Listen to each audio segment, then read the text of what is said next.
उत्तराखंड में होने जा रहे निकाय चुनाव को लेकर बीजेपी ने तैयारियां तेज कर दी हैं। बीजेपी महानगर चुनाव को लेकर जनसंपर्क अभियान चला रही है। साथ ही महानगर कार्यकारिणी की भी घोषणा हो चुकी है।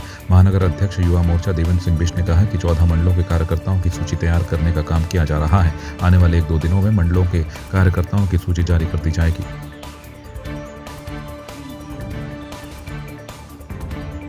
मंत्री रेखा आर्य ने जानकी चट्टी से मां यमुनोत्री धाम के लिए पैदल यात्रा की। इस दौरान उन्होंने रास्ते में श्रद्धालुओं के साथ वार्ता भी की और उनका हालचाल जाना। साथ ही कैबिनेट मंत्री ने श्रद्धालुओं से 4 धाम में उनके अनुभवों को सुना। देखिए, आज बड़े सौभाग्य से मुझे यमुनोत्री की दर्शन करने का अवसर प्राप्त हुआ। निश्चित रूप से यात्रा पूरा यमुना पथ में चलते हुए माँ के उद्गम स्थल तक पहुँचना अपने आप में शब्दों में बयान न कर सकने वाला एक भाव है। और जिस प्रकार से यात्रियों में जोश है, हम यहाँ पे देख रहे हैं कि 60 से 65 वर्ष की उम्र की माता जी भी पूरी श्रद्धा के साथ में यमुनोत्री धाम से अपनी यात्रा को प्रारंभ करने का उन्होंने संकल्प लिया है और बाकायदा पूरा 5-6 किलोमीटर वो हमारे साथ चल के आई। ये इससे पता चलता है कि कितनी श्रद्धा जो है यमुनोत्री धाम के प्रति है। आज मुझे भी वो सौभाग्य प्राप्त हुआ। साथ ही मंदिर कमेटी के लोगों से भी मुलाकात हुई और मंदिर कमेटी के लोगों ने कुछ व्यवस्थाएं यहाँ पर मांगी है, जिसको लेकर आने वाले समय में निश्चित रूप से माननीय मुख्यमंत्री जी से भी वार्ता रही। पर्यटन मंत्री जी से भी इस संदर्भ में वार्ता करूँगी कि महिलाओं के लिए चाहे वो चेंजिंग रूम हो या टॉयलेट्स हो, ये यहाँ पर बने और कुछ व्यवस्थाएँ जो यहाँ पर होनी चाहिए वो व्यवस्था यहाँ पर हो। मशहूर pan Asian restaurant chain Kylian ने देहरादून के सेंट्रियो मॉल में अपना नया आउटलेट खोला है। इस आउटलेट का उद्घाटन कायलिन के लिए एक रोमांचक कदम है और इसके माध्यम से देहरादून के भोजन प्रेमियों को प्रामाणिक प्राच्य स्वाद और अद्वितीय भोजन अनुभव प्राप्त होगा। देहरादून के साथ साथ कायलिन के आउटलेट दिल्ली, गुड़गांव, नोएडा, चंडीगढ़ और लुधियाना में भी मौजूद हैं। हम दिल्ली के 18 साल पुराने ब्रांड हैं। हमारे यहाँ पे सारा पैन एशियन खाना मिलता है। Pan Asian basically Chinese, Thai, Japanese, हम वो सारा कुजीन सर्व कर रहे हैं एंड हमारे जगह जगह लोकेशंस हैं। हमारी यूएसपी यहाँ पे बेसिकली जो हम देहरादून में नया लेके आए हैं वो सुशी है, तरह तरह के डिम्सम हैं, बहुत सारे एशियन बोल्स हैं। टिपिकल चाइनीज़ के अलावा जैसे रामे हैं हमारे पास, यहाँ पे हमारे पास थाई बोल्स हैं, हमारे पास हॉट स्टोन बोल है जो देहरादून में अभी तक नहीं होगा मेरे हिसाब से। और लोग जो भी यहाँ पे आएंगे इनको ट्राई करेंगे, उनको काफ़ी पसंद आएगा, हमें उम्मीद है। मुख्यमंत्री पुष्कर सिंह धामी ने बुधवार को ऋषिकेश में लगभग 22.25 करोड़ रुपए की लागत से 4 धाम यात्रियों के लिए बने रजिस्ट्रेशन ऑफिस कम ट्रांजिट कैंप का लोकार्पण किया। इस अवसर पर उन्होंने ऋषिकेश क्षेत्र में चंद्रभागा नदी के दाएं तट पर ढाल वाला पुल से बस अड्डे तक लगभग 4.71 करोड़ रुपए से निर्मित आस्था पथ के ऊपर सीसी मार्ग के निर्माण कार्य का लोकार्पण भी किया। राज्यपाल लेफ्टिनेंट जनरल गुरमीत सिंह और मुख्यमंत्री पुष्कर सिंह धामी ने हेमकुंड साहिब गुरुद्वारा परिसर ऋषिकेश से हेमकुंड साहिब यात्रा के प्रथम जत्थे को रवाना किया। राज्यपाल एवं मुख्यमंत्री ने गुरुद्वारा में मत्था टेका और प्रदेशवासियों की सुख समृद्धि की कामना की। उन्हें हेमकुंड यात्रा पर जाने वाले सभी श्रद्धालुओं को शुभकामनाएं दी। आज यहाँ से प्रारंभ हो रहा है। आज से यात्रा एक तरह से शुरू हो रही है।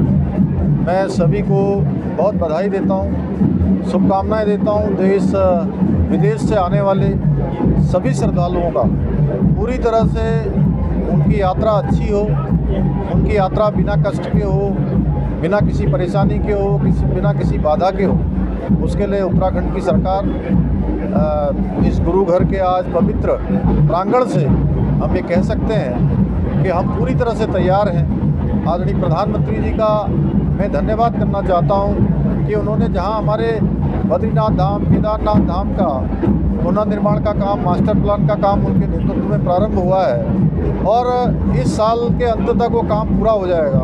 उसी प्रकार से हेमकुंड साहिब जाने वाला जो रोपवे है वह भी उन्होंने उसका शिलान्यास कर दिया है। आने वाले समय में ये यात्रा हमारी बहुत कम समय में पूरी की जा सकेगी और ऐसे लोग भी यात्रा कर पाएंगे जो शारीरिक रूप से कमज़ोर हैं या वृद्ध हैं, उन सबको भी यात्रा करने का अवसर मिलेगा। केदारनाथ जी की यात्रा का अवसर मिलेगा। मैं प्रधानमंत्री जी का कोटि कोटि धन्यवाद करता हूं कि उन्होंने वो काम किया है जो आज तक कभी किसी ने सोचा नहीं है।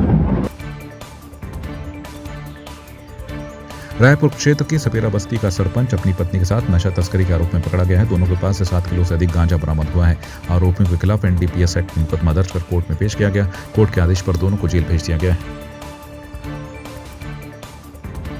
राज्यपाल लेफ्टिनेंट जनरल गुरमीत सिंह ग्रीष्मकालीन प्रवास पर राजभवन नैनीताल पहुंचे। राजभवन पहुंचने पर राज्यपाल को गार्ड ऑफ ऑनर दिया गया।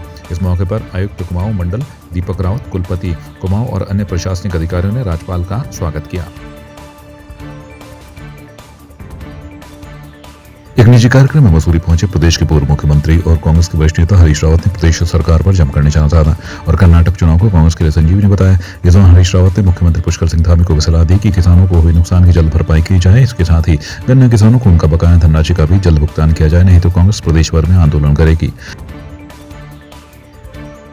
जिस मसूरी पेयजल योजना को 2017-18 में पूरी हो जाना चाहिए था, वो मसूरी को जो है 2023-24 में मिल रही। तो आप इससे अंदाज लगा सकते हैं कि कितनी धीमी गति है।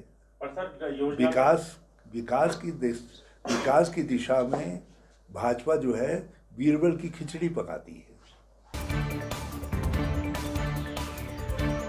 कैबिनेट मंत्री गणेश जोशी के मसूरी पहुंचने पर मसूरी विधायक और बीजेपी कार्यकर्ताओं ने गांधी चौक पर ढोल नगाड़ों और आतिशबाजी कर स्वागत किया। इस मौके पर वक्ताओं ने यमुना मसूरी पेयजल पंपिंग योजना के सफल परीक्षण के बाद मसूरी वासियों को अगले 30 वर्षों तक पानी की किल्लत से निजात दिलाने के लिए कैबिनेट मंत्री गणेश जोशी का आभार जताया। इस मौके पर कैबिनेट मंत्री गणेश जोशी ने पूर्व मुख्यमंत्री हरीश रावत पर भी कटाक्ष करते हुए कहा कि इस योजना में कांग्रेस का किसी भी प्रकार का योगदान नहीं है। उन्होंने कहा कि यदि कांग्रेस का इसमें 1 पैसे का भी योगदान रहा हो तो वो अपने पद से इस्तीफा दे देंगे।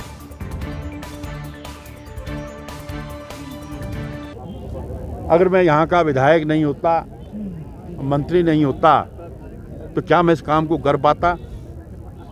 इसका अगर पूरा श्रेय जाता है तो मसूरी की जनता को जाता है कि जिन्होंने मुझे इस लायक बनाया। इसका श्रेय जाता है तो राज्यसभा के सांसद अनिल बलूनी जी को जाता है, जिन्होंने मेरे एक बार सिर्फ अनुरोध पर, जब वो यहाँ पर आए थे 2018 में राज्यसभा के सांसद बनने के बाद, उन्होंने मेरे अनुरोध को स्वीकारा और 2019 के चुनाव केंद्र के होने से पहले उसका जियो कराकर मुझे दिया। क्योंकि आज पीक सीजन में यहाँ पर 14 MLD पानी की आवश्यकता होती है और आज 16 MLD पानी हमने यहाँ पहुँचा दिया है। शीघ्र इसको हम बढ़ाकर 26 MLD तक लेकर आएंगे और आने वाले 30 सालों तक मसूरी की जनता को पानी की कोई दिक्कत नहीं होगी। मैं इसके लिए अपने मुख्यमंत्री जी का, बलूनी जी का, अपने अधिकारियों का भी, जिन्होंने मेहनत करके इस काम को किया, क्योंकि कई रोडे इस कार्यक्रम में लटकाए गए। जब इसकी यहाँ पर लाइन डाल रहे थे, नगर पालिका द्वारा दिक्कतें खड़ी की गई, उसके बावजूद इस काम को हम पूरा कर पाए। और आज यमुना का क्योंकि गंगोत्री यमुनोत्री की ये धरती है, यमुना को हम अपनी माँ मानते हैं। उस माँ का शुद्ध जल मसूरी वासियों को मिलेगा। और जो टैंकरों से हमारे होटलियर्स पानी लाते थे, कितना खर्चा उनका होता होगा, और साथ में पानी भी शुद्ध नहीं होता था, उससे निजात मिलेगी। और आगे भी शीघ्र हम ये मसूरी की बोटल नेक का भी निरंतर करने जा रहे हैं। जो टनल बनने जा रही है उसका शुभारंभ हम करने जा रहे हैं। हमारी सरकार का संकल्प है कि सबका साथ, सबका विकास, सबका विश्वास और सबका प्रयास। मसूरी के गौरवमयी 200 साल पूरे होने पर हिमालयन हेरिटेज सेंटर घंटाघर लंढौर में मसूरी के इतिहास और आर्ट से संबंधित प्रदर्शनी लगाई गई, जिसमें मसूरी के पूरे इतिहास को दर्शाया गया है। आपको बता दें कि मसूरी के इतिहास की प्रदर्शनी पूरे साल लगाई जाएगी और आर्ट की प्रदर्शनी 2 माह तक लगी रहेगी। हिमालयन हेरिटेज सेंटर के निदेशक सुरभि अग्रवाल ने बताया कि मसूरी के 200 साल पूरे होने पर यह प्रदर्शनी लगाई गई है, जिसमें एक the history of birth of Mussoorie, जिसमें 1790 से लेकर मसूरी की बसावट तक के चित्र और नक्शे रखे गए हैं। तो जी हमारी 2 एग्जीबिशंस हैं। एक है history of Mussoorie, birth of Mussoorie, कि कैसे 1823 में मसूरी की स्थापना हुई और इस तरह से उसको 200 साल हुए। तो वो 1790 से लेके गढ़वाल किंगडम, फिर गोरखा रूल, फिर ब्रिटिश का आना, मसूरी का किस तरह से नाम पड़ा, किस चीज़ पे पड़ा, वो सारी हिस्ट्री हमने उस एग्जीबिशन में दिखाई है। काफ़ी सारे मैप्स हैं, डॉक्यूमेंट्स हैं उसमें। दूसरी हमारी एग्जीबिशन है जो यहाँ के आर्टिस्ट्स के बारे में है, तो the place we call home. So हर किसी के लिए घर की एक अलग डेफिनेशन होती है। तो कुछ आर्टिस्ट ऐसे हैं जो यहाँ पैदा हुए हैं, जैसे अमिताभ कुमार, विजय सिंह जी, कुछ आर्टिस्ट ऐसे हैं जिन्होंने अपने बाद में इसको अपना घर बनाया है, जैसे शुभदर्शिनी जी या वानी चंद्रशेखर। और कुछ आर्टिस्ट ऐसे हैं जैसे यहाँ पे स्कूल्स में पढ़ रहे थे, जैसे ताशी जिनका जो टिबेटन स्कूल में थे। फिर कुछ आर्टिस्ट जो कुछ समय यहाँ पे थे, जैसे कि विनोद बिहारी मुखर्जी, इतने हमारे इंडिया के वन ऑफ नेशनल आर्टिस्ट हैं।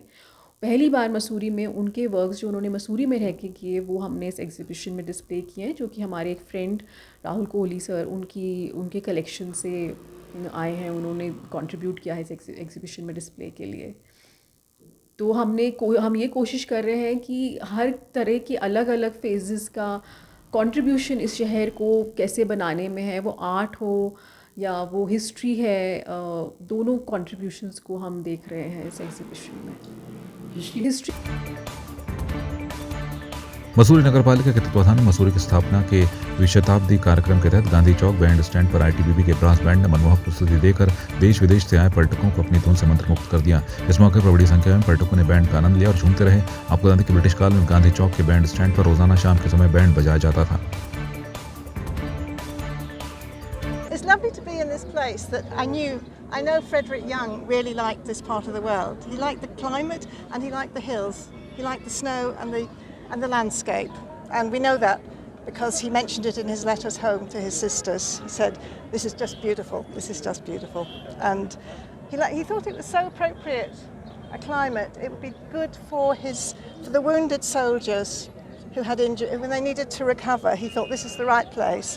And he built, I believe, a sanatorium at Landor, which is no longer a sanatorium, of course, but I hope to see I think the building is still there and I'll be able to visit it.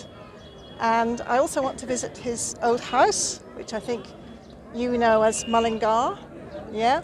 And I know it's got completely different people living there now, but I'd like to see the house and what the view is. भाग्य की बात है कि मसूरी को 200 वर्ष पूरे हुए हैं। 200 साल पहले यह शहर बसा था, कैप्टन यंग द्वारा बसाया गया था। और आज बड़ी खुशी की बात है, उनके परिजन हमारे बीच में पहुंचे हैं। यहाँ पर रेशल जो पहुंची हैं उनकी फैमिली से बिलोंग करती है, एंसेस्टर्स हैं उनके, आगे जनरेशन 4th 5th जनरेशन से उनके हैं। और आज बड़े सौभाग्य की बात है वो हमारे बीच में हैं और हम बड़े हर्ष उल्लास से 200 साल मनाएंगे और मसूरी का, और पूरे साल ये कार्यक्रम लगातार होते रहेंगे। परसों एक टाउन हॉल में बड़ा कार्यक्रम का आयोजन किया गया है जिसमें पूर्व DGMO अनिल भट्ट जी उसमें शिरकत करेंगे। कई महान विभूतियाँ भी उसमें आएंगी और कई ऑथर्स जिनका मसूरी निर्माण में बहुत योगदान रहा है वो भी उस कार्यक्रम में पहुँचेंगे। और मुझे पूरी उम्मीद है कि सब लोग इसमें मिलकर, जिन लोगों का मसूरी में बहुत योगदान रहा है और मसूरी के निर्माण में और मसूरी का जिनकी वजह से नाम है, उन सभी को इस प्रोग्राम में सम्मानित किया जाएगा।